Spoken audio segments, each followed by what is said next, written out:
Wakil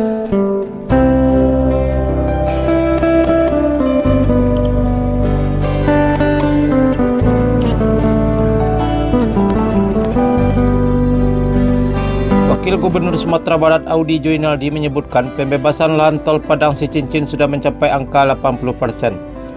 Hal itu ia sampaikan usai rapat pembahasan tol Padang Sicincin bersama stakeholder terkait di kantor Gubernur Kamis 8 September 2022 lalu.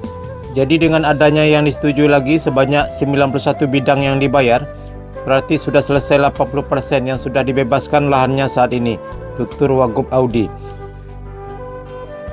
Ia menyebut masih ada 49 tanah yang tengah dalam proses pengurusan berkas. Arti kata proses pembebasan lahan saat ini sudah meningkat semakin pesat. Ketika ditanya kapan pengerjaan tol Padang Sicincin akan dikerjakan, Wakil Gubernur menyebut pengerjaan dimulai Jumat 8 September atau hari ini.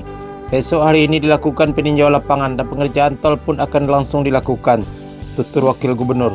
Sementara itu untuk proses pembangunan jalan tol, proyek Direktur Jalan Tol Padang Sicincin PT Utama Karya Maten Robert Singgal memilih bungkam. Ia hanya memberikan isyarat untuk tidak memberikan komentar tentang kelanjutan proses pembangunan.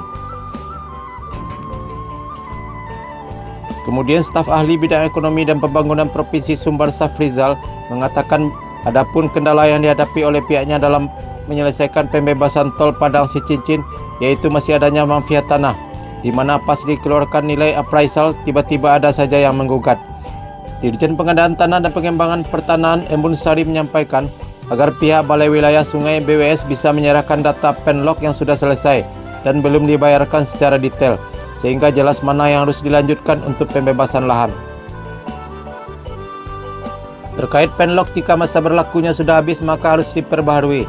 Tidak bisa langsung diperpanjang begitu saja, karena penlok hanya bisa diperpanjang 6 bulan sebelum habis masa berlakunya, katanya.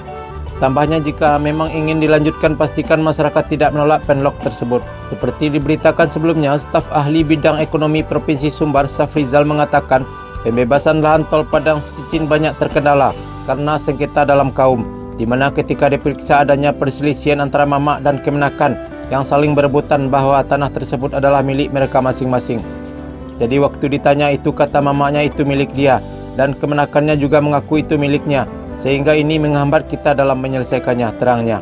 Selain itu ada juga permasalahan antara Mamak dan Kemenakannya. Kemenakannya tersebut dikeluarkan dari ranji catatan garis keturunan yang sah, sehingga terjadilah gugatan dari kemenakannya. Selain dibuang dari ranji, ada juga kemenakan yang dibuang sepanjang adat. Hal tersebut terjadi karena adanya ambisi ingin memiliki tanah pusaka sendiri. Karena itulah kita terhambat dalam pengerjaannya. Namun hal ini akan kita usahakan untuk segera menyelesaikannya, pungkasnya.